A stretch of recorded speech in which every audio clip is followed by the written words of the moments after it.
Muy buenos días a todos los presentes. Les damos la más cordial bienvenida a nombre del programa Parlamento Universitario de la Oficina de Participación Ciudadana del Congreso de la República del Perú.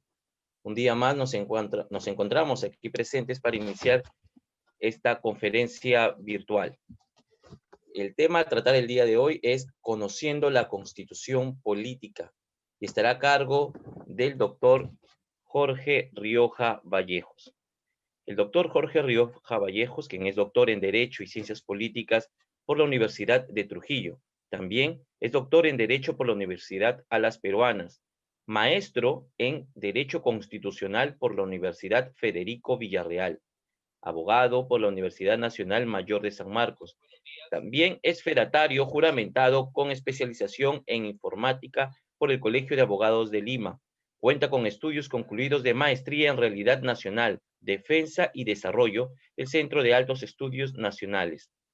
También es licenciado en Comunicación por la Universidad San Martín de Porres. Sin más preámbulos, le damos la más cordial bienvenida al doctor Jorge Rioja Vallejos. Bienvenido, doctor. Puede activar su audio, por favor. Muy amable, Carlos, muchas gracias.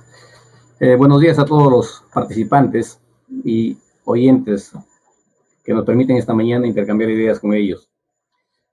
En principio, damas y caballeros, hablar de la constitución política de un país es empezar por conocer la partida de nacimiento de un Estado. Y esta partida de nacimiento, por supuesto, tiene diversas formas de su origen, siendo que uno de ellos es, por ejemplo, las constituciones otorgadas, o las constituciones llamadas también revolucionarias, o también las constituciones con las que convivimos en los últimos tiempos, denominadas pactadas. ¿Qué debemos entender por una constitución? Hay diversos conceptos, pero lo concreto es que la constitución es la ley superior del ordenamiento legal del Estado. Es decir, nada puede hacerse que no esté reconocido en la Constitución. Y muchos dirán, pero óigame, ¿y los tratados internacionales, cómo es que eso funciona? Vamos a verlo en su momento a qué se refieren los tratados internacionales.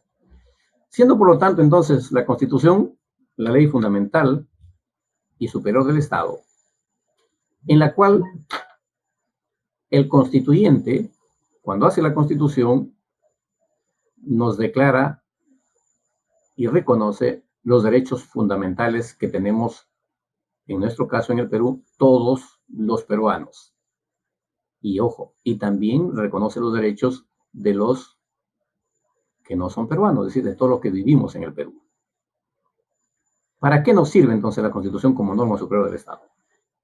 Siendo la Constitución la norma superior del Estado, primero que nada garantiza los derechos fundamentales de todos. Segundo, debemos decir que la concepción o la forma de construcción de una Constitución tiene dos columnas principales. La parte dogmática, que tiene que ver con todos los derechos fundamentales de la persona humana, y la parte orgánica, que tiene que ver con todo lo que es la estructura administrativa del Estado. En este contexto, tenemos que, en los casi 200 años de vida republicana de nuestro país, se han suscitado, por supuesto, diversos escenarios de coyuntura similares a lo que tenemos hoy, inclusive, con actos de violencia, y por supuesto que la primera Constitución del Perú data de 1823. Es decir, es el primer documento hecho por un Congreso Constituyente que reconoce la existencia del Perú y como tal los derechos fundamentales de los peruanos y también la estructura administrativa del Estado. Tenemos como tal, a la fecha, hay muchos profesores y tratadistas que al hablar de la Constitución y las constituciones de nuestro país asumen de que serían a la fecha 12. Considero particularmente desde el punto de vista académico de que debemos ver desde el origen del nacimiento del Perú. Es decir, de los primeros anuncios de proyectos, por ejemplo, como el Estatuto Provisorio, el Reglamento Provisional, inclusive las constituciones de la Convención Peruano-Boliviana, la Constitución de Cádiz, que fue una de las primeras constituciones, la primera constitución en todo caso en la que peruanos participaron como constituyentes, no obstante que era una constitución de España para sus colonias. Con todos esos instrumentos que han tenido como proyecto o forma de declaración de Estado para el Perú, consideramos que la fecha son 18 las constituciones. Porque hay un tema que debemos precisar. Y ahí acojo la tesis del doctor Ugarte del Pino. Él, por ejemplo, dice que el derecho constitucional tiene que verse desde su génesis, de su origen, y no asumir el hecho de que muchos colegas manifiestan de que el derecho constitucional peruano empieza con la instalación del primer Congreso Constituyente, que en este caso, que dio la Constitución de 1823. De los aquí presentes, si han ido ustedes alguna vez a alguna obra de teatro, las obras en el teatro casi siempre van en 2 o 3 actos. Ugarte del Pino hace esa referencia, dice, asumir esa tesis de que el derecho constitucional peruano empieza en 1823 es como ir al teatro en el segundo acto y desconocer, por supuesto, el primero. Dicho ello, el poder constituyente está en cada uno de nosotros. Pero para hacer una constitución, vía delegación de nuestra representación en un grupo determinado de legisladores denominados congresistas constituyentes o asambleístas constituyentes, se les encarga redactar el texto normativo del Estado llamado Constitución. El derecho comparado y la doctrina establecen que cuando una constitución es hecha por un Congreso Constituyente, este texto debe ser promulgado, publicado y aplicado. Y cuando lo hace una Asamblea Constituyente, se considera que es una propuesta de futura Constitución, la que deberá ser ratificada mediante un referendo. Este texto propuesto, esta construcción de norma, expresa la voluntad de la población que en su momento expresó su necesidad de repente de tener una nueva constitución o de dar inicio a lo que es, por ejemplo, la constitución de un Estado. La mayoría de gente en el mundo, y en la clase política también, ve, por ejemplo, en Estados Unidos un modelo de Estado y un modelo de democracia. ¿Y qué tenemos en Estados Unidos? Más de 300 años, una sola constitución y tiene 16 artículos. Y en el mejor de los casos, a la fecha me parece que tiene alrededor de 25 o 26 enmiendas, lo que serían en nuestro país reformas. ¿Y qué implica una reforma? Quizá luego vamos a hablar sobre el tema expresamente cuando se refiere al artículo 206 de la Constitución vigente. Hay un tratadista como Ernest Bokenford que dice que la fuerza o autoridad política capaz de crear, sustentar o cancelar una constitución, por consiguiente, es una fuente de creación, es decir, la voluntad del pueblo. Tenemos entonces, amigos, que este poder constituyente tiene 2 escenarios de apreciación y de convención, es decir, de aceptación. El originario, que es el que nosotros, por ejemplo, a través de un proceso electoral, nos convocan para elegir constituyentes de los candidatos que están en este caso, en el escenario a ser elegidos, vamos a votar por alguno de ellos y termina siendo nuestro representante en este constituyente y será el originario. Pero este constituyente originario, cuando hace la constitución, también tiene que pensar en que no todas las veces van a llamarlo para cambiar el texto de la constitución. Entonces, ¿qué hace? dentro del texto de la Constitución, como es lo que le refería antes, lo expresado en el artículo 206, deja autorización con un procedimiento determinado para que el constituido, es decir, el Congreso de la República, que está reconocido en el artículo 90 de la Constitución, por eso se llama constituido, pueda progresivamente ir reformando el texto de la Constitución. En años pasados hemos tenido propuestas como que debería hacerse una reforma total de la Constitución. La doctrina ha establecido y determina que esa propuesta no es viable para el constituido, porque hacer una nueva constitución es facultad solo del constituyente y además originario. Como tal, este constituyente originario ha dejado, por ejemplo, en el artículo 206 la facultad para que el Congreso pueda hacer las reformas que en su momento requiera el texto de la Constitución. A esta facultad expresada en el artículo 206 se denomina poder constituyente derivado. Y como tal, siendo derivado, también es limitado, es decir, no puede hacer la reforma de toda la Constitución. Por lo que expresábamos anteriormente. Es facultad solo de un constituyente originario, más no de derivado a hacer un nuevo texto de la Constitución. Tenemos entonces, amigas y amigos, que a la fecha, la Constitución vigente ya tiene más de 27 años. Y curiosamente, es uno de los textos que quizá en los últimos tiempos ha sido duramente cuestionado por muchos de los protagonistas en nuestro país.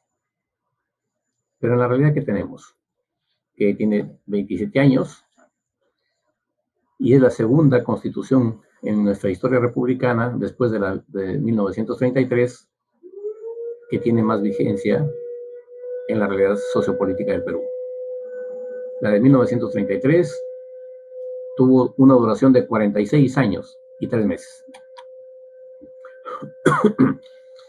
Conocer la Constitución, ¿qué significa o qué implica? En principio, creo que debemos empezar por el artículo 1, que significa el reconocimiento que la persona humana es el objeto de protección, incluyendo su dignidad, nos dice. Además, conocer la Constitución significa, por ejemplo, también saber que el artículo 3 del texto vigente reconoce la opción de incorporar nuevos derechos fundamentales a los ya reconocidos en el artículo 2. Es así que en los últimos tiempos, por ejemplo, en nuestra legislación constitucional, se ha incorporado el artículo 7A, que se refiere al acceso progresivo al consumo de agua potable. He visto en la plataforma del Congreso que también se ha presentado una iniciativa legislativa para que se reconozca un derecho que no tenemos en nuestra legislación, pero sí ya está en otros países reconocido, como es el derecho de acceso a Internet de manera gratuita, porque es una vía de acceso al conocimiento.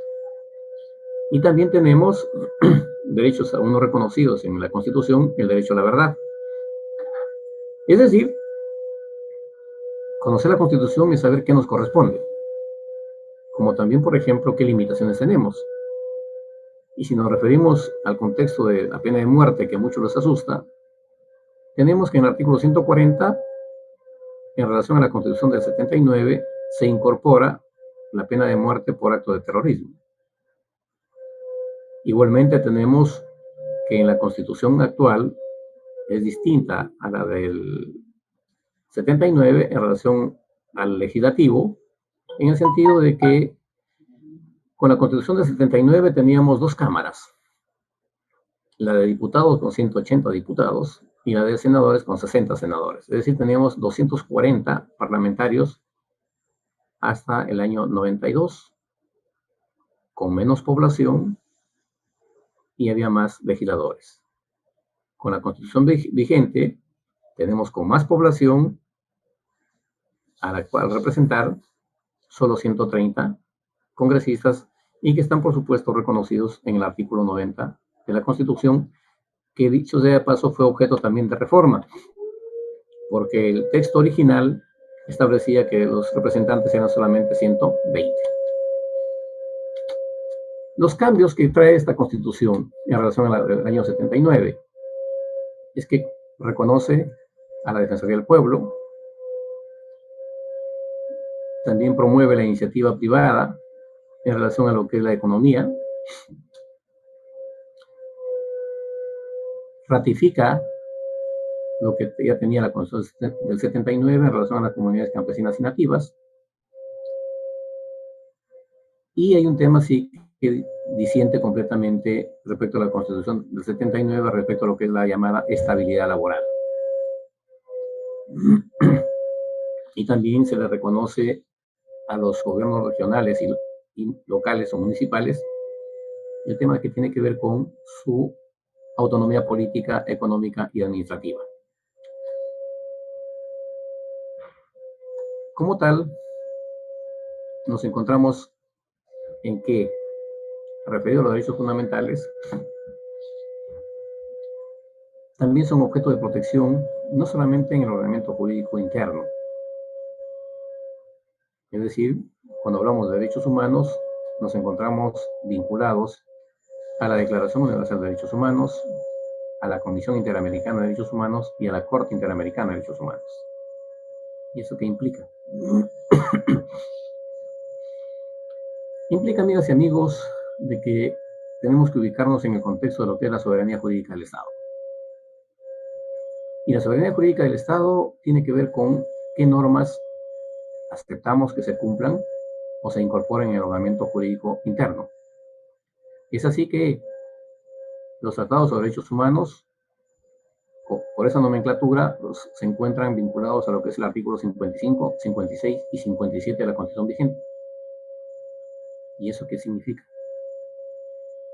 En los últimos días, no sé si ustedes han podido apreciar, por ejemplo, el Ejecutivo que dirigía el señor Vizcarra suscribió el Acuerdo de Escazú, que tiene que ver con el derecho de acceso a información para explotar los recursos naturales de nuestro país, que por mandato de la Constitución son del Estado.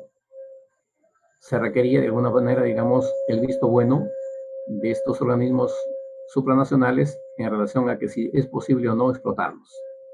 Acceso a la información, decían ellos, en ese contexto. El Congreso, ¿qué ha hecho? En uso de esa autonomía jurídica, no lo ha ratificado. Para efectos de derechos humanos, que les comentaba, en la Constitución del 79 se refería, por ejemplo, al contexto de que los tratados sobre derechos humanos tenían rango constitucional. Muchos tratadistas afirmaban que esa declaración de rango constitucional significaba dos cosas. Primero, que era igual que la Constitución, y otros decían, no, es superior porque viene de fuera. Lo concreto y real es que ambas tesis son erróneas. Eso significa, aceptar cualquiera de las dos significaría negar nuestra soberanía jurídica. Y esa soberanía jurídica, me refiero a aceptar disposiciones de terceros sin dudas ni murmuraciones, como se dice. Y eso no es así. Tanto es así que, por ejemplo, los tratados de derechos humanos, inclusive, para estar dentro del ordenamiento jurídico interno, tienen que ser ratificados por el Congreso, en su condición de que el Congreso es el titular del desarrollo legislativo del Estado. Y si el Congreso no los aprueba, no se aplican. Como tal, ese escenario lo hemos tenido, decíamos, con el Acuerdo de Escazú. Hablando de los derechos sociales, la pretensión de la Constitución es garantizar el bienestar económico, acceso al trabajo, la educación y la cultura, que en nuestro país, en los casi 200 años, siempre han sido exiguos o escasos. pero a nivel de declaración de la Constitución, porque hay un tema que quizá precisemos aquí. Todo el texto de la Constitución de todos los estados en el mundo tienen carácter estrictamente declarativo, para que en el devenir del tiempo progresivamente se vayan de repente haciendo realidad o concretando estos derechos. Están comprendidos esos derechos, en todo caso, sociales y económicos, desde el artículo 4 al 29, inclusive, de la Constitución vigente. Y hay un asunto más de mayor trascendencia en estos días, por ejemplo, como son los derechos y deberes políticos. Recuerden nosotros que en nuestro país, para el ejercicio de los derechos políticos, primero que nada hay que cumplir con el mandato de la ley que dice que hay que ser ciudadanos. Y la ciudadanía se adquiere a los 18 años de edad. Y para ser ciudadano y acreditar que tenemos derecho a ejercer y a cumplir con los deberes políticos, hay que estar inscritos en la RENIEC. ¿Qué significa eso? Si yo tengo 50 años o 60 años y no tengo, es decir, existo, pero no tengo identidad, como hay muchos peruanos aún en nuestro país que no tienen identidad, pero existen, no pueden ejercer ningún derecho. Entonces, si no tenemos, digamos, ese DNI, no podremos ser ni candidatos, ni tampoco podemos votar por algún candidato. Dentro del derecho político se considera, por ejemplo, derecho fundamental, el derecho al voto. Decíamos el derecho a elegir y ser elegido. El derecho a participar en el gobierno y ejercer función pública. Tenemos derechos de petición. Y en cuanto al derecho de elegir y ser elegidos, por ejemplo, fíjense que en estos días los diversos partidos políticos están presentando sus candidatos para que sean elegidos el próximo 11 de abril.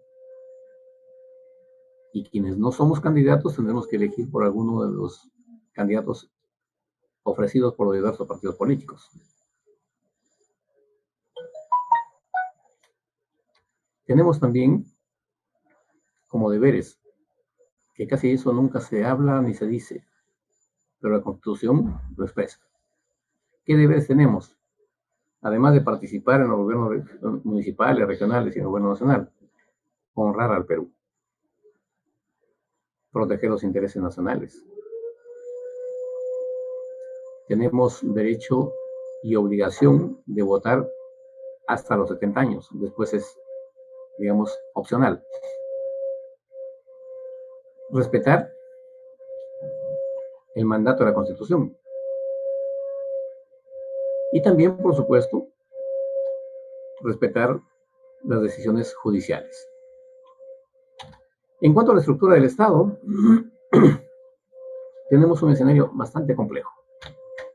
Desde el punto de vista legal o jurídico, diríamos que la administración del Estado le corresponde al Ejecutivo. Y ahí tenemos la estructura siguiente, fíjense, hasta 5 estamentos administrativos. El Ejecutivo con su gabinete, con el Presidente de la República y el Consejo de Ministros para el Perú. Los gobiernos regionales para cada departamento. Los consejos municipales provinciales y los consejos municipales distritales. Además, los consejos de los centros poblados menores.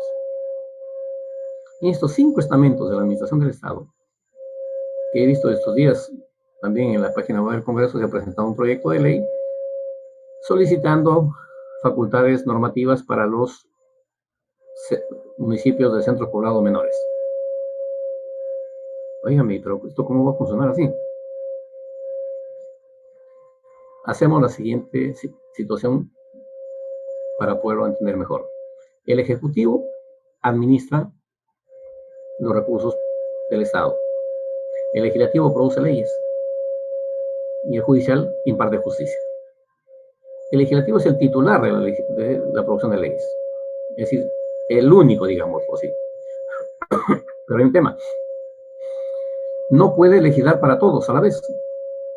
Imagínense ustedes que tenemos 1840 distritos y al menos una ordenanza debe dar cada distrito. Por mandato de las normas que tenemos en nuestro país, la ordenanza tiene rango de ley. Es decir, desde la ordenanza municipal distrital, la ordenanza municipal provincial y la ordenanza regional, todas estas tienen la misma jerarquía de ley. Como tal debería aprobarse el Congreso, pero eso no es posible que el Congreso lo haga. Como les decía, tendría que aprobar más o menos un promedio de, al año, a razón de una norma, más o menos un promedio de 2.200 normas. Y el Congreso en 5 años a veces no llega ni a la mitad. En 5 años. En 5 años tendría que aprobar un promedio de 10.000 normas. Eso técnicamente es complicado. Entonces, ¿qué ha hecho el Congreso? Ha delegado facultad legislativa en los gobiernos regionales mediante su ley orgánica en el artículo 37, en el que le dice, gobierno regional, tú puedes producir ordenanzas regionales, pero en el ámbito de tu competencia. En el artículo 9, en la ley orgánica de municipalidades, le dice, municipios, ustedes pueden producir ordenanzas municipales, igualmente en el ámbito de su competencia. Es decir, digamos que ha delegado facultades. Como que también le delega facultades al Ejecutivo, cuando el Ejecutivo requiere, por ejemplo, legislar sobre temas económicos. Llámese en todo caso, pues, impuestos. El Congreso le requiere un procedimiento formal, en el sentido de que el Ejecutivo se lo pida por escrito, expresando sobre qué va a legislar y cuánto tiempo necesita para ello, con cargo a que después envía el decreto legislativo al Congreso para que éste le haga el control, si corresponde o no a la autorización que le dieron y si es o no, digamos, lo que en todo caso, legal y además legítimo. Consecuentemente, el legislador tiene un escenario funcional orgánico que cumple funciones dentro de lo que es el artículo 90 de la Constitución y su ley orgánica, que es el reglamento del Congreso. Y dentro de este reglamento del Congreso, su estructura administrativa funciona primero con el Pleno, el Consejo Directivo, la Mesa Directiva, la Presidencia del Congreso, las comisiones ordinarias, que son 24, y el órgano de la administración del Congreso, que tiene bajo su responsabilidad la administración de la institución.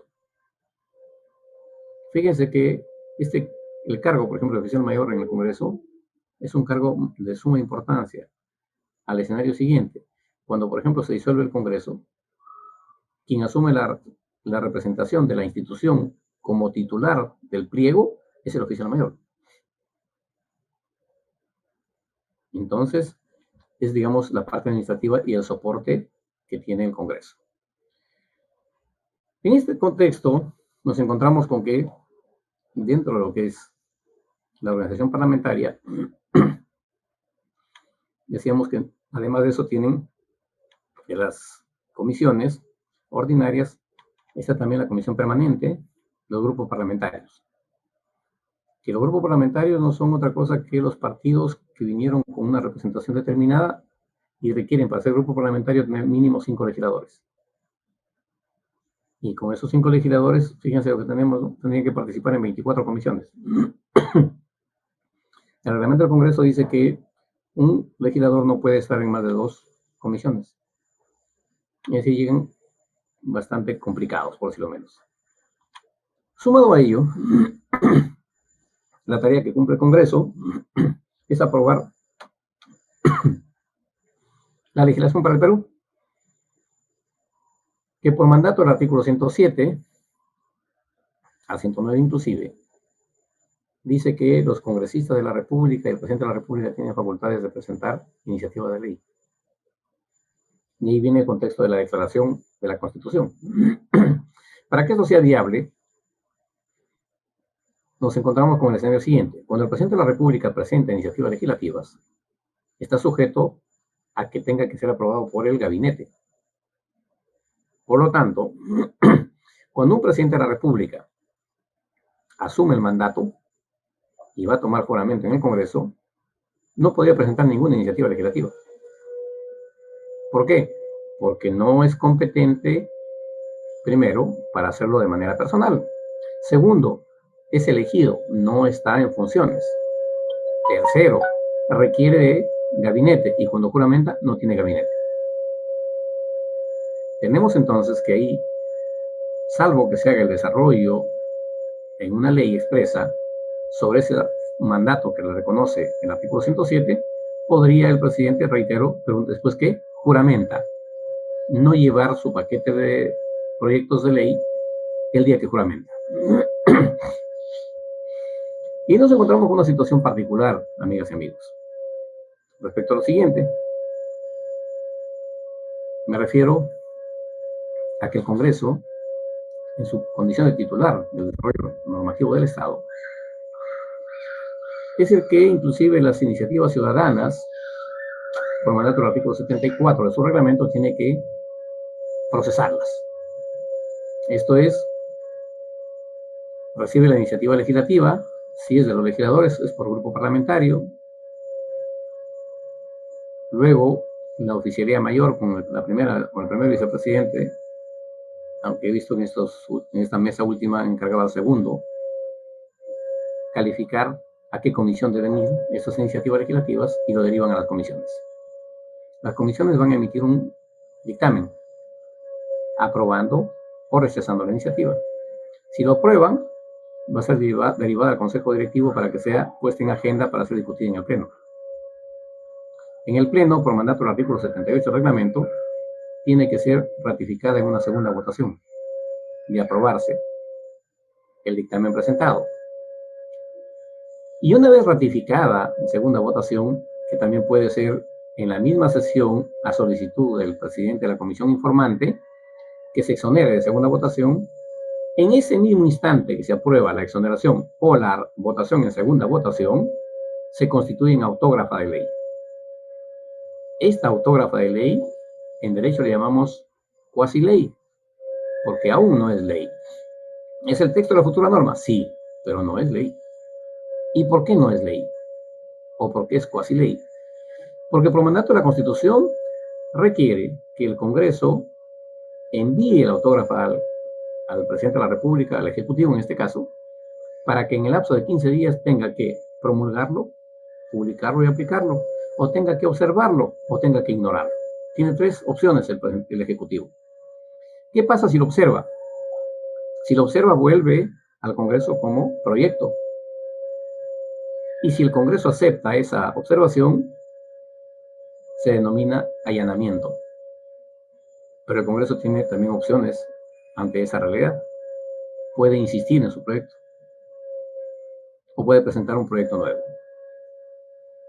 ¿Qué pasa si el presidente de la República no lo promulga ni lo observa?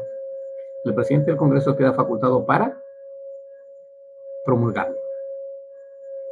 Y una vez que se promulga, por supuesto, igualmente tiene que volver a Palacio de Gobierno para su registro y numeración de la norma. Y luego va al peruano para su publicación. Y, por supuesto, el efecto jurídico que ello genere es de cumplimiento de todos los que vivimos en el Perú. Respecto al tema de la función que le reconoce la Constitución al Ejecutivo, tenemos una situación particular en nuestro país, ¿no? Como ustedes saben, en los últimos 30 años que tenemos de convivencia en este sistema de gobierno democrático, solo se vota por el presidente de la República. Pero una vez que es elegido, aparecen dos vicepresidentes que forman parte de la llamada plancha presidencial. Eso es lo que nos da la Constitución actual. Tenemos entonces que el presidente de la República, además de ser el jefe de Estado, además que dirige la política exterior del Perú, además es el jefe supremo de las Fuerzas Armadas y Policiales. Y tiene como gabinete a un primer ministro y 18 ministros, de los cuales creo que ahí debe hacerse con carácter de urgente, en mi opinión, una modificación a la Ley Orgánica del Poder Ejecutivo, la 29.158, la primera discusión final. Me refiero a que a la fecha no ha incluido 3 ministerios en ese texto de norma, como son el Ministerio del Ambiente, el Ministerio de Cultura y el Ministerio de Inclusión Social. Considero que debe corregirse esa norma modificándose esa primera disposición final. E incluyendo, por supuesto, los ministerios que hemos anunciado que no están en la ley. En cuanto al sistema judicial, ustedes conocen la estructura administrativa del sistema judicial en el Perú, que si bien es verdad, hasta antes de la pandemia tenía problemas, considero que ahora, post pandemia, ya se ha atomizado por completo. No obstante que el desarrollo de la ciencia y la tecnología nos habla de un escenario de justicia cibernética, pero en nuestro país todavía estamos muy rezagados para conseguir esa opción de tener justicia como corresponde a derecho. Sin embargo, igualmente en el sistema de justicia hay varias instituciones concurrentes a este tema. Y empezamos, si quiere, por los juzgados de paz, juzgados de letrados, los especializados, las cortes superiores y las salas plenas de la Corte Suprema. Vinculados a esta función jurisdiccional está, por supuesto, la Academia de la Magistratura, también está el Fuero Militar Policial, el Ministerio Público, como organismos autónomos inclusive ya. Y en estos organismos autónomos tenemos a la Junta Nacional de Justicia, la Superintendencia de Banca y Seguros, decíamos el Ministerio Público, la Contraloría General de la República, la Defensoría del Pueblo, el Jurado Nacional de Elecciones, el Banco Central de Reserva, el Tribunal Constitucional, la RENIEC y la OMPE. Todos ellos forman parte de la estructura administrativa del Estado. El sistema electoral, denominado así, por estar integrado por tres instituciones, ¿no? La RENIEC, la OMPE y el Jurado. Cada una cumple funciones dentro del ámbito de su ley orgánica de creación. Por ejemplo, la OMPE desarrolla los procesos electorales. La RENIEC tiene el registro del padrón electoral y es la que informa cuántos electores tiene cada jurisdicción al proceso electoral convocado. ¿Y para qué sirve este insumo? Este dato o insumo lo requiere el Jurado Nacional de Elecciones para determinar cuántos escaños le asigna a cada departamento o llamado región. En el contexto de los 130 escaños que tiene el Congreso, sean redistribuidos de manera proporcional en relación a cuántos electores tiene cada llamado distrito electoral.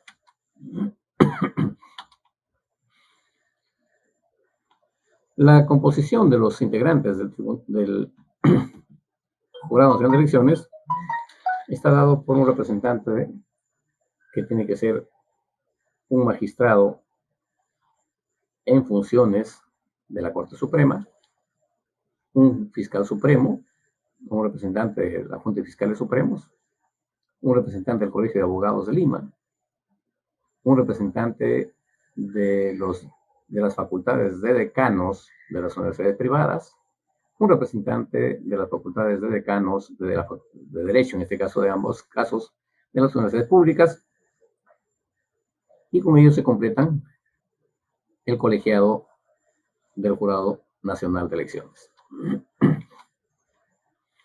La Contraloría General de la República se le encomienda por mandato de la ley ser el órgano de control del gasto público. Es decir, es la institución que a través de sus servidores tiene que controlar que el presupuesto asignado a cada una de las instituciones en nuestro país, que decíamos son más de 2.000, tenga que gastarse en lo que ha sido presupuestado en principio. Y por supuesto que debe ser el gasto de calidad y que cumpla la finalidad para la que estuvo presupuestada. El Banco Central de Reserva es el organismo encargado de regular el sistema monetario. Este se encarga, en todo caso, inclusive, de ver lo que se llama el famoso encaje bancario. Regula la cantidad circulante de dinero. Administra las reservas internacionales con las que cuenta el Perú. También es el encargado de emitir moneda, tanto en monedas y billetes en este caso.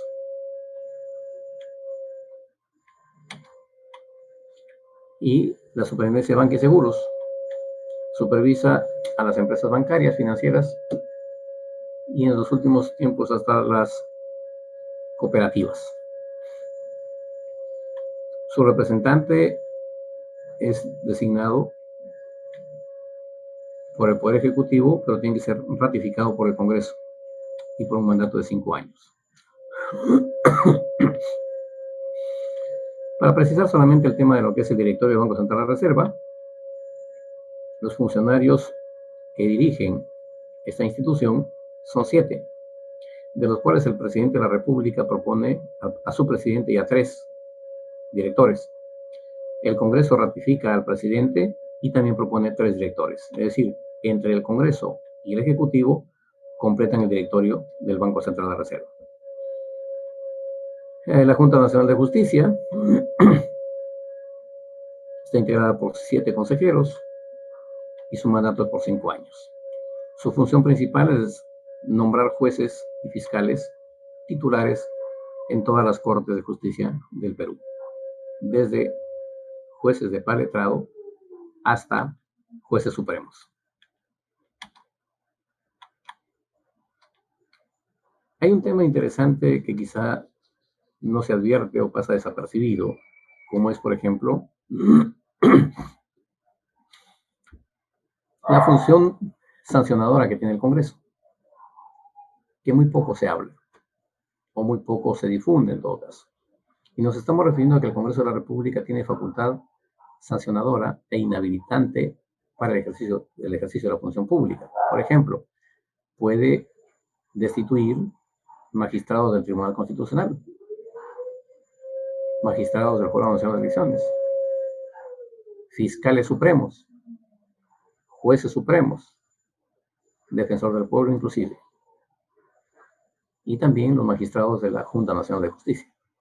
Pero reitero, de esa función del Congreso muy poco se habla porque quizá se han dado muy pocos procesos en ese contexto. Sin embargo, sí se ha dado en nuestro país, hace un tiempo atrás, en el Congreso de la República, a un consejero del entonces Consejo Nacional de la Magistratura, fue destituido, si no me he olvidado, en más o menos 15 días. El Congreso, previo proceso, lo sancionó con destitución y publicó una resolución legislativa dando cuenta de dicha decisión.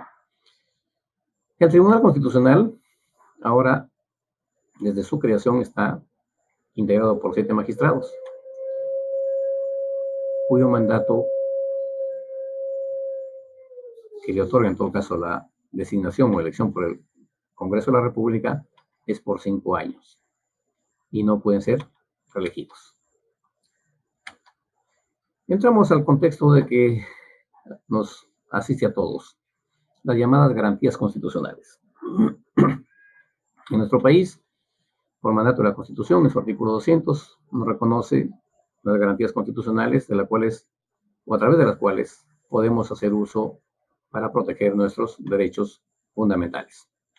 Además de que, siendo derechos fundamentales, son inderogables y además irrenunciables. Tenemos como tal el habeas corpus, que en estos últimos tiempos en nuestro país y hay 8 formas de habeas corpus.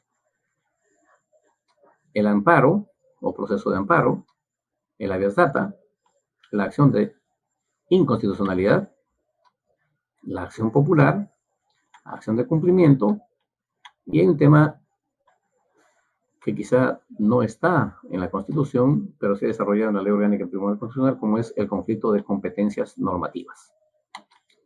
En cuanto a lo que es, decíamos, la Constitución, finalmente en su artículo 206, no se establece la forma de reforma de la Constitución.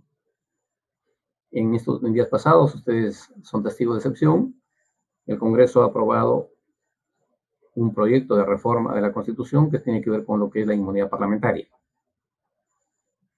Esta reforma, para ser completa o para que pueda ser de aplicación o tenga vigencia, debe ser ratificada entre marzo y junio del próximo año. ¿A razón de qué? El artículo 206 establece que la forma de reforma de la Constitución dice que de ser aprobada por un número superior, en este caso por la mayoría absoluta de votos, entiéndase la mitad más 1, de 130 a 66 votos, será ratificada mediante referéndum. En el mismo artículo 206 establece que, dice, a menos que sea aprobada por un número superior a los 2/3 de la representación nacional, será suficiente que sea ratificada en 2 legislaturas ordinarias sucesivas. ¿Y eso qué implica?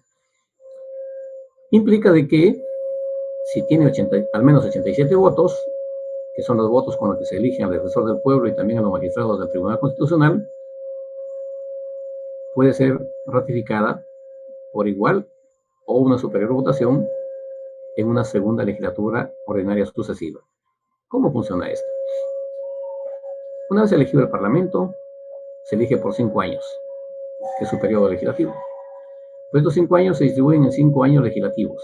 Por ejemplo, el Congreso que vamos a elegir el próximo año en abril empieza funciones en julio, 26 de julio. Al inicio de sus funciones va a ser por 5 años y el primer año de legislatura será 2021-2022, siendo que en cada año legislativo hay 2 legislaturas ordinarias. La primera empieza el 26 de julio y termina el 15 de diciembre, y la segunda el 2 de marzo y termina el 15 de junio. Si estaríamos, reitero, con la Constitución del 79, para la reforma que decía que la reforma de la Constitución tendrá que hacerse en 2 primeras legislaturas ordinarias consecutivas. El artículo 206 de la Constitución vigente dice que tendrá que hacerse en 2 legislaturas ordinarias sucesivas. Decíamos que lo de la inmunidad podrá ratificarse entre marzo y junio. Si estaríamos con la Constitución del 79, lo de la inmunidad que fue aprobada en esta primera legislatura ordinaria, que estamos en diciembre ya, y que termina hoy, por ejemplo, tendría que ser ratificada entre agosto y diciembre del próximo año. Damas y caballeros, espero haberles dado alguna noticia interesante para ustedes respecto a lo que es el contenido de nuestra Constitución. Con ello, decirles simplemente gracias por su atención y quedo a su disposición si hubiera algunas inquietudes o preguntas que aclarar. Muchas gracias. Muchas gracias, doctor Jorge Rioja Vallejos. Muy bien, señores. Si tuvieran alguna pregunta, sírvanse levantar la mano, por favor, en el chat para poderles dar paso con el audio. También, de la misma forma, si hubiera alguna pregunta a través del Facebook Live, pueden escribirla en el chat y yo se la transmitiré al doctor Jorge Rioja. Sí, señor Moisés Escavarrosi, ¿puede activar su audio, por favor? Adelante con su pregunta. Su audio está apagado, señor. Ay, perfecto. Buenos días, ciudadanos. Ahora sí. Buenos días. ¿Cómo está? Muy interesante la exposición del doctor. La interrogante que tengo es la siguiente. Bueno, dependiendo de todas las cosas que ha dicho el instruido, considero que existe un sesgo político que daña o ha dañado durante estos 30 o 40 años la Constitución. La Constitución ya está muy débil. Por consiguiente, quiero hacer algunas preguntas como, ¿cree usted que la Constitución del 93 tiene un serio problema de legitimidad? El Tribunal Constitucional lo sostiene con la contradicción en las leyes 27.600. Por otro lado, esta Constitución es muy débil, la del 93.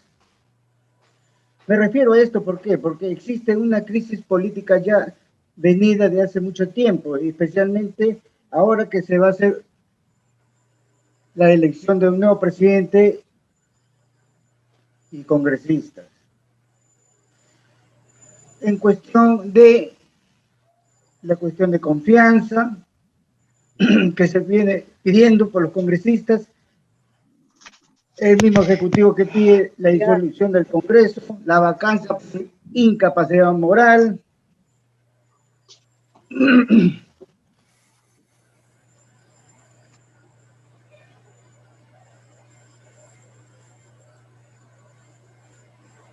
Creo yo, y es la pregunta, que la Constitución tiene desde hace mucho tiempo instituciones muy apartadas entre ellas, entre el Ejecutivo y otras instituciones del Estado. ¿Es posible que me aclare usted con una objetiva reflexión? Ahora, la segunda pregunta es, ¿cree usted que los candidatos que vienen proponiendo convocar a una constituyente cuando ya ejerzan sus funciones para hacer una nueva constitución, ese consenso de grupos partidarios que ellos proponen, ¿no cree usted que polariza el país? Muchas gracias. Don Moisés, le rogaría mucho si puede repetirme su primera pregunta porque se interrumpió mucho, no pude capear la pregunta. La segunda sí, vamos entrecortada, sí, tengo claro. La primera, por favor. Bueno, ¿cree usted que la Constitución del 93 tiene un serio problema de legitimidad? El mismo Tribunal Constitucional lo sostiene con la inconstitucionalidad de las leyes 27.600, donde desean suprimir la ley y la firma del expresidente Fujimori de la Constitución, no dejando de lado la Constitución. Ese es un vacío, parece para mí, un vacío, ¿no? ¿Está bien esa pregunta o hay otra? Bueno, quien ha hecho la pregunta sobre usted, yo quería que me precisara. Fíjese, respecto al tema... Se ha cortado el audio, pues, por eso. De Sí, repente, hay mucha interferencia en el audio, lamentablemente, es una pena. Pero yo con mucho gusto, don Moisés, fíjese. En principio, creo que debemos ubicarnos en un contexto. Usted me pedía una reflexión. Y mi reflexión es la siguiente. Si bien es verdad que el propio Tribunal Constitucional, respecto a la ley 27.600 que usted refiere, tuvo un pronunciamiento determinado, también debemos entender y ver que el Tribunal Constitucional, dependiendo de cada colegiado, tiene un pronunciamiento determinado. Uno. Dos, la propia Constitución vigente, a la que ellos habían cuestionado, inclusive, es la que les ha dado existencia como tal. Entonces, hablar de legalidad o de legitimidad de una Constitución, entre otros, por ejemplo, fíjense, dicen muchos que no habría Constitución porque se le fue retirado, en este caso, la presentación desde el Congreso. Lo concreto es que tenemos la Constitución vigente y no, digamos, pues no limiten nada el protocolo de promulgación.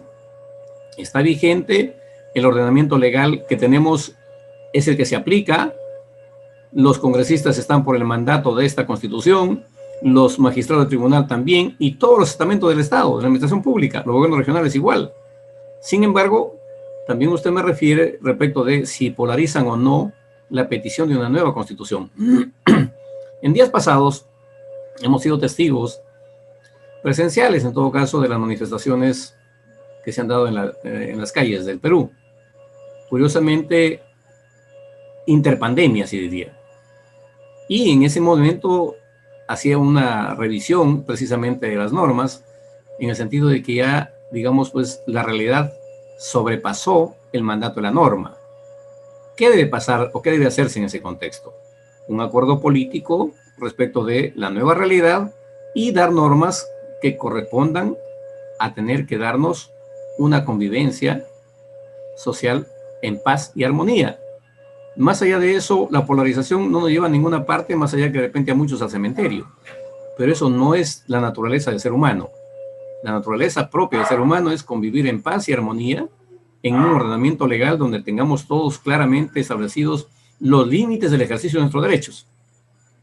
Y solo así, por supuesto, tendremos el escenario que queremos para todos, dentro de las limitaciones que tenemos cada uno de nosotros, acceder a un espacio de desarrollo personal y con ello desarrollo de la sociedad.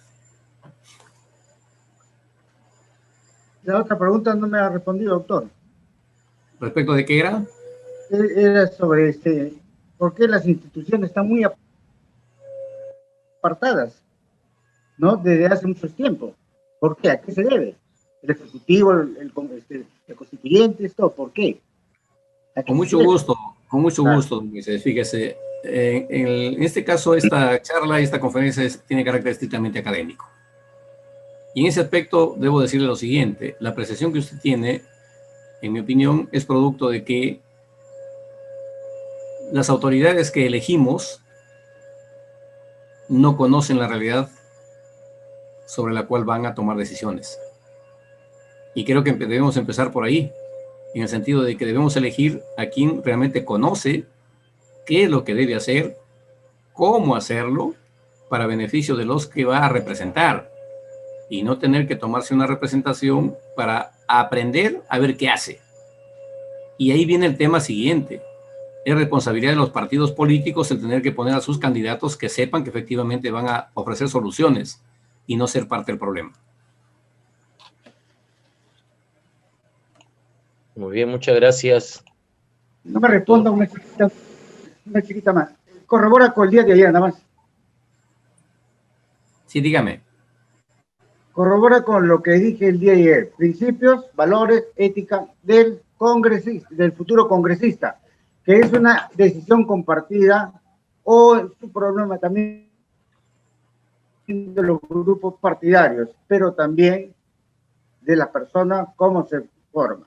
Muchas gracias. Apreciado amigo, yo, fíjese, participo de la tesis suya en relación a que tenemos que hacer la reconstrucción axiológica de la sociedad en el Perú.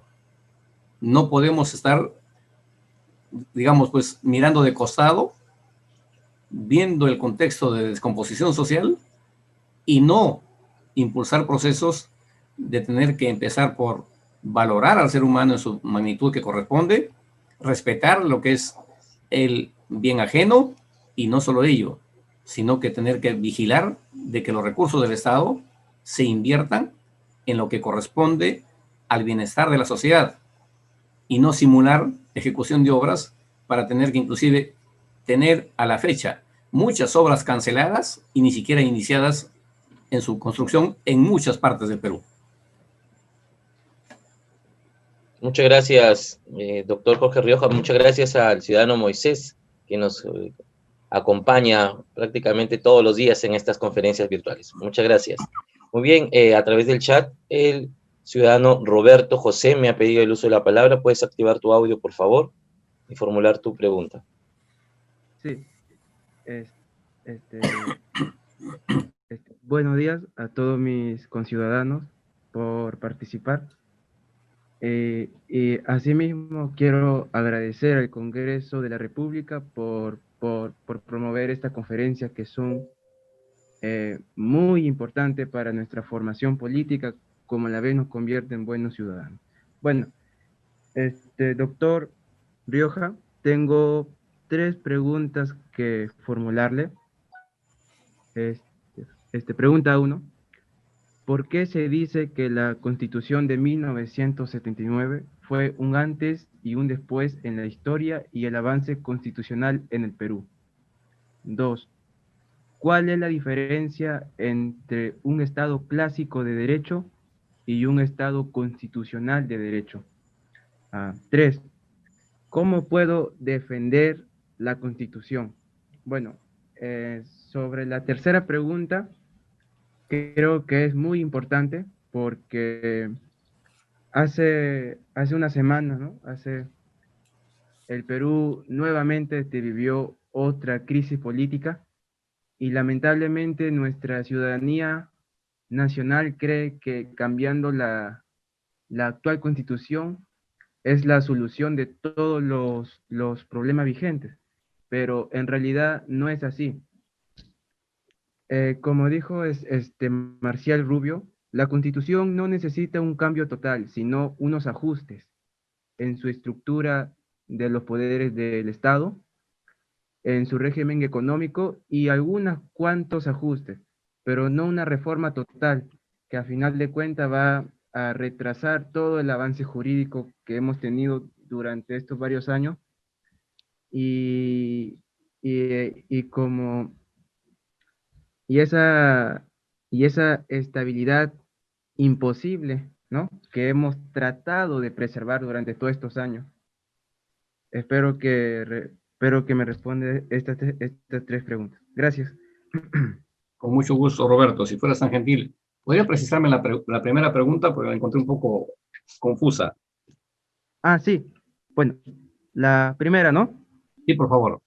Ah, ya. Dice, ¿por qué se dice que la Constitución de 1979 fue un antes y un después en la historia y el avance constitucional en el Perú? Gracias. Ok. Bien, Roberto, fíjate, y para todos. Hay muchos tratadistas y comentaristas que efectivamente hacen esa afirmación respecto a la Constitución del 79.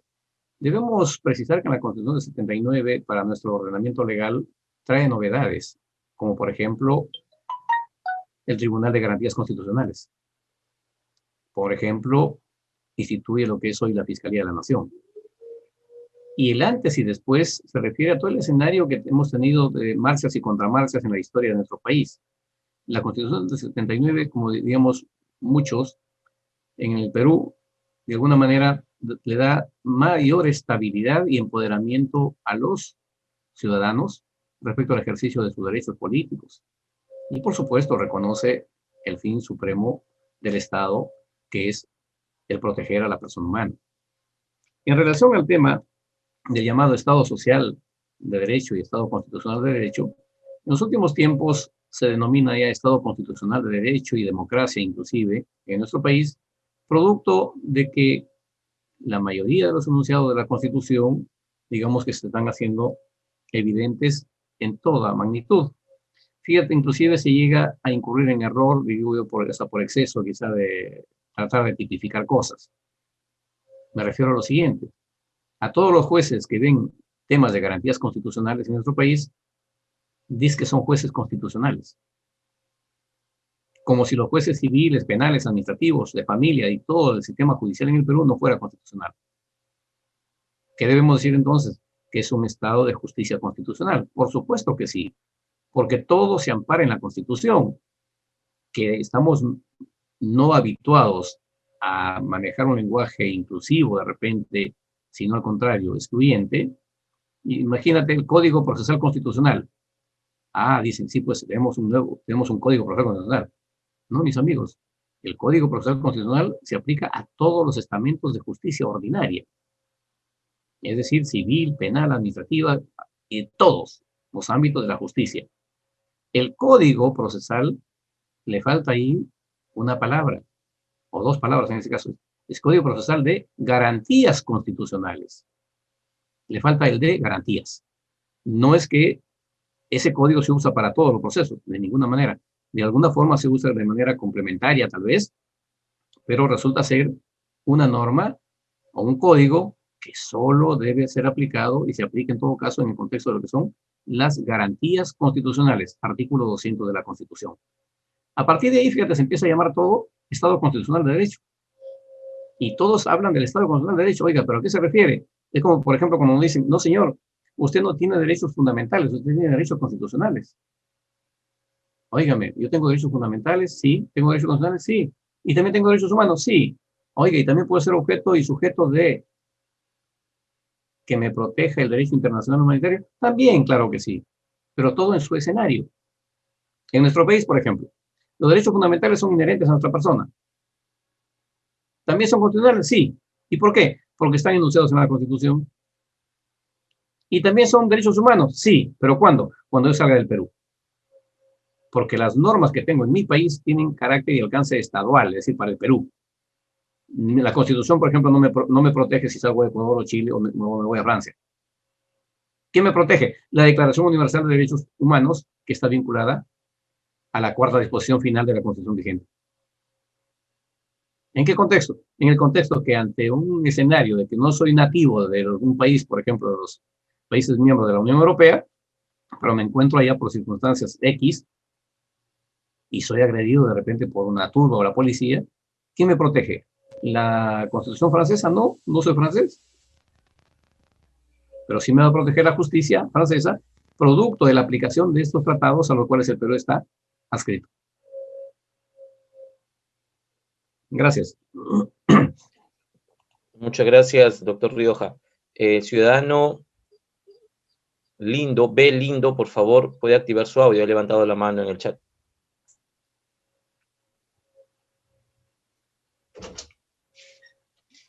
Gracias. ¿Sí puede activar su audio, por favor? Doctor Rioja, me preguntan a través del chat también si es que usted podría en unos minutos dar un breve comentario sobre el título 1, capítulo 1, artículo 2 de la Constitución Política. Ya está activado el audio del ciudadano Belindo, por favor, puedes formular tu pregunta.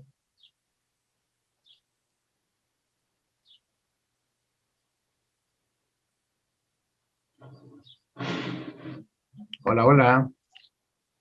Parece que tiene problemas con su audio.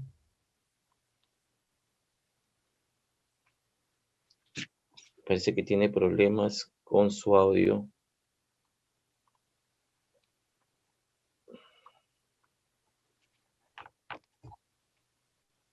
¿Alguna otra pregunta, por favor, señores?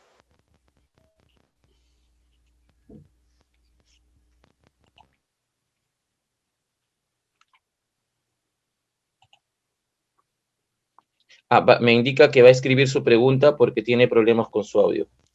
Está bien, esperamos, no hay problema. Quizá avanzamos con la sugerencia que te han pedido, decía del artículo 2, que hago un comentario. Sí, título 1, capítulo 1, artículo 2 de la Constitución Política, doctor, un breve comentario. Sí, fíjense, respecto a esa inquietud, encontramos que en el artículo 2 de la Constitución se reconoce los derechos de que toda persona humana tenemos nosotros y está enunciado en 24 numerales, siendo que el numeral 24 se refiere a la libertad, que tiene 8 literales en los que se determina la libertad. Por ejemplo, si vemos el enunciado numeral 24, literal D. Nadie será procesado ni condenado por acto o omisión que al tiempo de cometerse no esté previamente calificado en la ley, de manera expresa e inequívoca, como infracción punible, ni sancionado con pena no prevista en la ley. ¿Qué significa eso? Es que, por ejemplo, nosotros cometemos un delito que no está en el Código Penal, lamentablemente quedamos sin sanción alguna. ¿Y por qué? Porque la Constitución dice que si no está tipificado en la ley, no tiene por qué sancionarme nadie. 1. 2. ¿Qué pasa, por ejemplo, si dentro de este contexto, no solamente, fíjense lo que dice el literal C del artículo 24, no hay prisión por deudas. Este principio no limita el mandato judicial por incumplimiento de deberes alimentarios. Óigame, ¿pero qué tenemos como la realidad? ¿No es que a los deudores alimentarios también los encarcelan? Es decir, ya se ha hecho una interpretación extensiva, digamos, respecto a la realidad Perú. Y tenemos muchos deudores alimentarios que van en cárcel. Entonces el tema no es tan simple, reitero, y todo esto es declarativo, por eso digo la Constitución. La legislación que se ha desarrollado respecto a estos enunciados es que da, por ejemplo, ese tipo de sanciones para los deudores alimentarios, ¿no? Y luego, claro, tenemos aquí, por ejemplo, el literal H. Dice, nadie debe ser víctima de violencia moral, psíquica o física, ni sometido a tortura o a tratos inhumanos o humillantes. Cualquiera puede pedir de inmediato el examen médico de la persona agraviada o de aquella imposibilitada de recurrir por sí misma a la autoridad. Carecen de valor las declaraciones obtenidas por la violencia. Quien la emplea incurre en responsabilidad. ¿En cuántos procesos de violencia familiar hoy, por ejemplo, se aplica esto? Solo el juez determina en qué caso corresponde. Lo que quiero decirles en contexto respecto al artículo 2 es de que esos 24 numerales y los 8 literales que están ahí enunciados corresponden a lo que dejó el constituyente originario cuando hizo la Constitución. ¿Pueden ser implementados? Sí. En mi opinión, reitero, académica, el artículo 7A debió haber sido incorporado como un numeral 25 en el artículo 2 de la Constitución, porque el agua de consumo humano está considerado como un derecho fundamental. Gracias. Muchas gracias, doctor. El ciudadano Juan Mendoza, por favor, puedes activar tu audio. Tiene una pregunta también. Sí, buenos días, ¿me escucha? Sí, señor, adelante. Sí, adelante. ¿Cómo está, doctor Rioja? Bueno, ante todo, muchísimas gracias por la exposición, estaba muy interesante. A modo de comentario, y me gustaría también usted brinde su perspectiva. Doctor, el Estado de Derecho se cumple cuando todas las entidades públicas y privadas, incluyendo el Estado, se someten a leyes promulgadas públicamente. Pero ¿qué pasa? En estos tiempos, ¿qué pasa? Que en realidad eso no se cumple en la práctica, no rige por igual entre todos, sean ciudadanos o representantes públicos. Y prácticamente nos vemos subyugados ante tanto, discúlpeme el término, pero ante tanto floro de convencimiento. Últimamente se ha visto muchos casos, el caso del mismísimo presidente de la República. Entonces, lo que quisiera saber es su apreciación. ¿Qué es lo que usted nos puede comentar al respecto, doctor? Fíjese, lo que debemos empezar por advertir en nuestro país es de que, primero, saber qué país tenemos. Segundo, saber a quién elegimos. Y tercero, quizá algo más importante, ser consciente de una realidad que nadie quiere verlo. En el Perú, mi amigo, hasta antes de la pandemia teníamos un promedio de más o menos 20 millones de nuevos analfabetos en cuanto se refiere al desarrollo de tecnologías en el país. Ahora, post pandemia, estamos más o menos en los 25 millones de habitantes. ¿Qué significa eso? Que tenemos un Perú no en condiciones competitivas ante la llamada globalización, y es más, los protagonistas que deben ser los gestores de un constructo en perspectiva del Perú del mañana, tengo la impresión de que no tienen horizonte.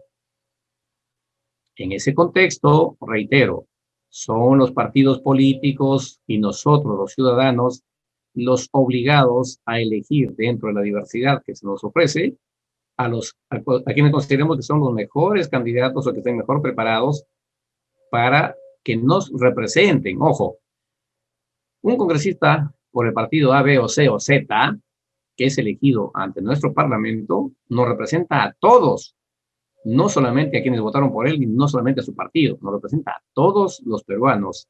Y a partir de juramenta a todos los que empiezan a nacer inclusive. Y es por 5 años. Como tal, reitero, es necesario que ustedes nos ayuden a construir la cultura política que el Perú necesita y con urgencia.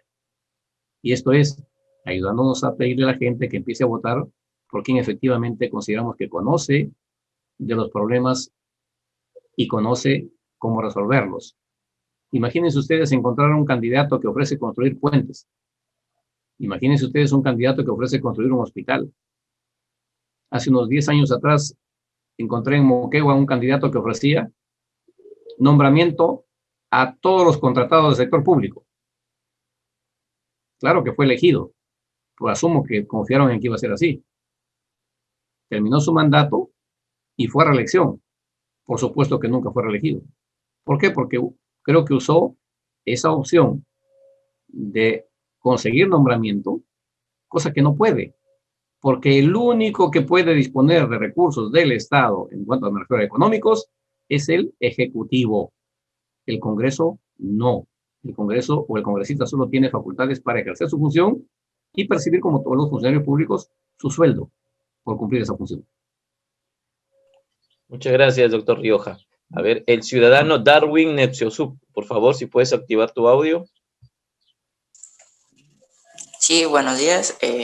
Felicitaciones por la ponencia, ¿no? Que ya son 4 veces que estoy escuchando al doctor y es un excelente ponente. Bueno, mi pregunta es, ¿por qué no habilitan un curso de cívica y constitución para los alumnos, quizás de primaria y secundaria, para que así quizá no tengan que al final, cuando lleguen a los 18 años, no sepan nada, ni siquiera qué es su constitución política, no saben ni a menos ni a grosso modo sus leyes, sus derechos, sus deberes y sus obligaciones, porque esa considero yo que esa es la debilidad de muchos candidatos, ya sea a la presidencia, al Congreso, a los gobiernos regionales o locales, que bajo ese punto de la ignorancia de la población dicen, no, yo voy a hacer tal obra, y al final no lo hacen porque no les es de su competencia, y por ende la gente obviamente se deja engañar por ese tipo de falsedades, ¿no? Muchas gracias. Gracias, don Darwin, por la consideración expresada. Aquí hay un tema que debemos poner en escena, y me refiero puntualmente al contexto siguiente. Lastimosamente, en los últimos tiempos en nuestro país, el hacer vida política se ha deformado completamente. Recordarán ustedes de que en procesos pasados, al que más regalaba cosas en la campaña, era, digamos, el que mayor beneficio electoral tenía. Tuve la oportunidad de participar en un proceso electoral como candidato a Congreso.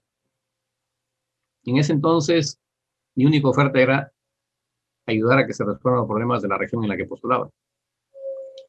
Los candidatos de mi propia lista, no había uno por lo menos, que hacía reuniones proselitistas en que en cada una de ellas, por ejemplo, o dejaba canastas de víveres o rifaba un vehículo motorizado, de los llamados livianos. ¿Cómo competir ante esa realidad para poder participar en el proceso? Bueno, la realidad es que la lista en la que participábamos nosotros perdió las elecciones y, por supuesto, con todo el gasto que hizo, no salió elegido. ¿Qué hacer para que eso cambie? Reitero, considero que es responsabilidad de los partidos políticos instruir a sus militantes para la función pública. Es decir, prepararlos para ser gestores públicos, ya sea como regidores, como alcaldes, como consejeros regionales o gobernadores regionales inclusive, y hasta para ser legisladores. No es posible que tengamos candidatos que no saben para qué postulan. Sumado a ello, don Darwin, el escenario de la implementación del curso de educación cívica. Cuando yo estaba en el colegio hace unos 50 años atrás, o 45 más o menos, teníamos ese curso y teníamos hasta instrucción premilitar. Lamentablemente, poco a poco se ha ido supuestamente modernizando la educación, pero creo que para una sociedad como la nuestra no era tan necesaria. Me refiero a que si se hubiese mantenido el escenario de repente de la instrucción premilitar y la educación cívica, fíjense que ahora vamos a tener casi 200 años de vida republicana y no sabemos lo que es identidad país. Imagínense que usted pregunta hasta en posgrado, ¿cuáles son los símbolos de la patria? Y entre otros le dicen la escarapela. Es decir, nuestra sociedad, desde el punto de vista académico y cultural, está para reconstruirla toda. Y no vamos a lograr ese objetivo si es que empezamos, por ejemplo, entre otras cosas, ¿no?, con el contexto de que algunos gobiernos regionales pretenden ser autónomos y se declaran región autónoma, violando lo que establece la Constitución, diciendo en el sentido de que dice que el Perú es descentralizado, pero unitario. Es decir, ¿cómo conciliamos un solo criterio como objetivo nacional para que todos trabajemos en pro del Perú, no en pro de mi opción de ser autoridad elegida y no importa lo que venga después? Tenemos que empezar a pensar en las nuevas generaciones, las que inclusive no sabemos si esta pandemia, por ejemplo, va a permitirles que socialicen, como lo hemos hecho nosotros. Es decir, ir al salón de clase, estar en grupo, de repente jugar un rato con ellos y luego volver a casa. Imagínense ustedes que estamos en un escenario de la individualización gracias a la tecnología. ¿Qué pasaría si no habría desarrollo de tecnología como, por ejemplo, el mecanismo que tenemos hoy? Primero, ni siquiera supiéramos que estamos aquí. Segundo, cada quien estaría haciendo sus cosas. Tercero, no habría forma de saber que hay formas de expresar otras opiniones desde nuestra perspectiva de aprendizaje. Imagínense ustedes los niños que están para ir este año a kinder, donde empiezan a tener sus primeros amigos, que no van a poder ir al colegio. Y todo va a ser a través de una computadora o una tablet o un celular. Finalmente, ¿a quién conocen? El desafío es mayúsculo. Y en nuestro país tenemos un gran problema, que más de 25 millones de peruanos no manejan tecnologías y, por supuesto, para no decir analfabetos, se ha inventado un nuevo término, brecha digital. Igual nos dicen con la brecha digital analfabetos, pero suena mejor, ¿no? Está mejor moldeada la palabra. Amigas, amigos, el Perú es nuestro. Empecemos a quererlo y empecemos a defenderlo. Lo que se ha publicado en días pasados sobre el tema de que el actual gobierno había hecho una concesión minera dentro de los 50 kilómetros de frontera, no es el primero, es uno de los últimos actos. Nuestro país, producto de nuestra propia indiferencia, ha perdido a la fecha 730.000 kilómetros de territorio. Y hoy seguimos siendo indiferentes. Gracias. Muchas gracias, doctor Rioja. Tenemos aquí la pregunta de un ciudadano, Roberto Guaripuma. Él pregunta si soberanía jurídica del Estado es un principio constitucional. Definitivamente sí. Y más que un principio constitucional, es una autonomía del Estado. Por eso es que está en la Constitución expresada literalmente en su artículo 56. ¿Qué nos dice el artículo 56? El artículo 56 no es solamente suficiente que sea un principio, sino es un derecho del cual nuestro país hace respetar para que ninguna norma supranacional tenga que violar esa soberanía jurídica. El capítulo 2 dice de los tratados, artículo 55, los tratados celebrados por el Estado y en vigor forman parte del derecho nacional, es decir, de las leyes ordinarias. 56, artículo 56, los tratados deben ser aprobados por el Congreso antes de su ratificación por el presidente de la República, siempre que versen sobre las siguientes materias: derechos humanos, soberanía, dominio o integridad del Estado, defensa nacional, obligaciones financieras. Les decía que el hecho de que el Congreso no haya ratificado el acuerdo del Escazú expresa este enunciado que es obligación de todos respetar, que conlleva la soberanía jurídica del Estado. El Estado peruano es soberano, no porque lo proclame, sino porque hace respetar sus leyes y establece, por supuesto, condiciones bajo las cuales los no nacionales conviven en nuestro país. Muchas gracias. Gracias, doctor Rioja. A través del Facebook Live nos pregunta la ciudadana Caterín Rosales. Buenos días con todos y todas. Mi pregunta es, doctor, ¿usted cree que uno de los grandes problemas en nuestro país es que existan más de 20 partidos políticos dividiendo a este? Para la señorita que consulta, el problema no creo que sean los partidos políticos. El problema es, para decirlo de manera que no consideren que es lesiva, el problema es que no hay liderazgo en el Perú. La mayoría de dirigentes, llámese departamentales o regionales, se autoproclaman líderes. Dígame, no conocen ni siquiera la provincia de la que vienen. Para ser dirigente y líder de un partido, mi modesto parecer es que por lo menos debemos conocer el Perú, el potencial de recursos naturales que tiene, la realidad de su gente, y más allá de ello. La diversidad de partidos políticos creo que es la expresión de los segmentos sociales en los cuales se encuentra el país. No hay un país unificado, es un país segmentado. Y diríamos que casi obedece a la diversidad cultural que tenemos en el Perú. Tenemos 76 etnias, más los llamados criollos y mestizos que estamos en la costa y la sierra. Es decir, con la diversidad étnica y cultural que tenemos en el Perú, creo que es un gran complejo y un mosaico interesante de poder labrar para el futuro próximo, en el que podamos encontrar una identidad nacional. Fíjese, no es el único país con el que tiene tantos partidos. Estados Unidos tiene tantos partidos como el Perú. Y es más, y todos participan en la actividad política de Estados Unidos. Por darles una referencia que, como decía, es de alguna manera visto como el modelo. Pero ¿qué sucede en Estados Unidos?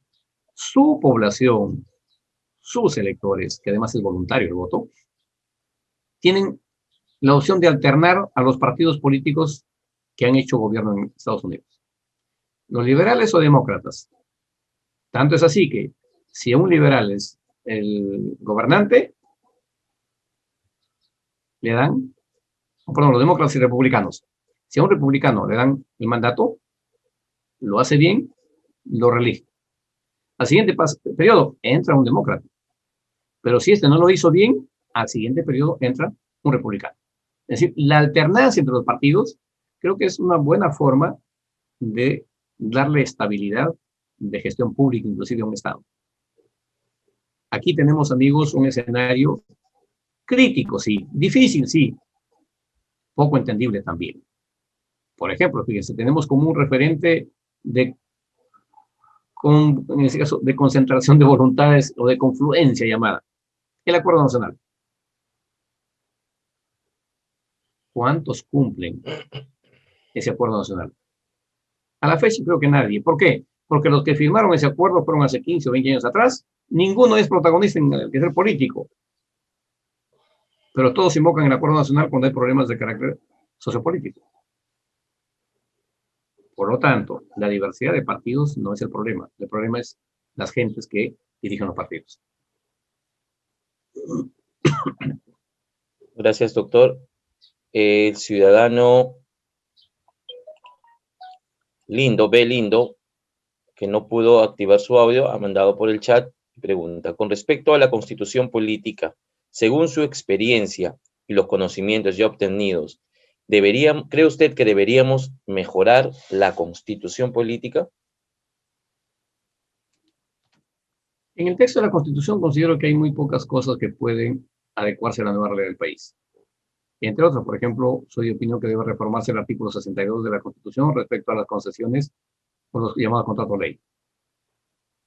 Y respecto al artículo 71, por ejemplo, eliminarse un párrafo que se refiere a lo que es necesidad nacional. Es decir, la soberanía territorial garantizada dentro de los 50 kilómetros debe ser inmaculada.